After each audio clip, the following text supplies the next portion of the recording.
Cultural শক্তি আওয়ামী লীগকে বাংলাদেশে ফিরিয়ে আনতে পারবে না।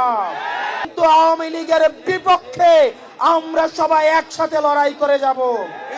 আমি শুধুমাত্র আপনাদেরকে আহ্বান জানাবো, আমাদের ইফতার কার্যক্রমকে সামনে রেখে আমরা কোনো বিশৃঙ্খল কার্যক্রম আমরা করব না। ধরেন এমন যদি কোনো পরিস্থিতি তৈরি হয় যে আমার খাবারটা, আমার ইফতারটা আমার ভাইকে দিয়ে দিতে হয়, আমরা দিয়ে দিব না? আমরা দিয়ে দিব তো? যদি আমার ইফতারটা আমি যদি দেখে আমার পাশের ভাই ইফতার পায় নাই, তাহলে আমার ইফতারটা দিয়ে দিব কিনা খুশি মনে? ইনশাআল্লাহ। আমরা কি কোনো ধরনের ঝামেলা করব? না। আল্লাহ আমাদের রিজিকে যা রাখছে এটা নিয়ে আমরা সবাই উৎসব মুখর পরিবেশে ইনশাআল্লাহ আমরা ইফতার কার্যক্রম সম্পন্ন করব।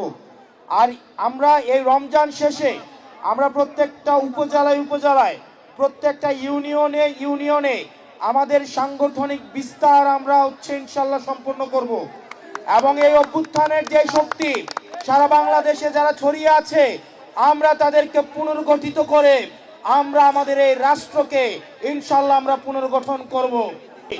প্রকৃত ফ্যাসিস্ট শক্তিকে বিভিন্ন আওয়ামী লীগ কালচারাল বিভিন্ন শক্তি, বিভিন্ন মিডিয়া তাদেরকে রিভাইভ করার চেষ্টা করছে। আমাদের এই তরুণ প্রজন্ম যতদিন বাংলাদেশের বিভিন্ন পথে প্রান্তরে গ্রামে গঞ্জে ছড়িয়ে আছে, এই জুলাইয়ের রক্তের স্মৃতি নিয়ে যারা বিভিন্ন পথে প্রান্তরে ছড়িয়ে আছে, আমরা জেগে থাকতে, আমরা বেঁচে থাকতে আপনাদের মিডিয়া আওয়ামী কালচারাল শক্তি আওয়ামী লীগকে বাংলাদেশে ফিরিয়ে আনতে পারবে না। আমাদের ফেসিবাদের বিপক্ষের শক্তিগুলোর মধ্যে মতপার্থক্য থাকবে, পলিসি নিয়ে ডিসকাশন থাকবে, কিন্তু আওয়ামী লীগের বিপক্ষে আমরা সবাই একসাথে লড়াই করে যাব।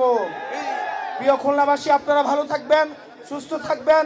আসসালামু আলাইকুম ওয়া রাহমাতুল্লাহি ওয়া বারাকাতুহু।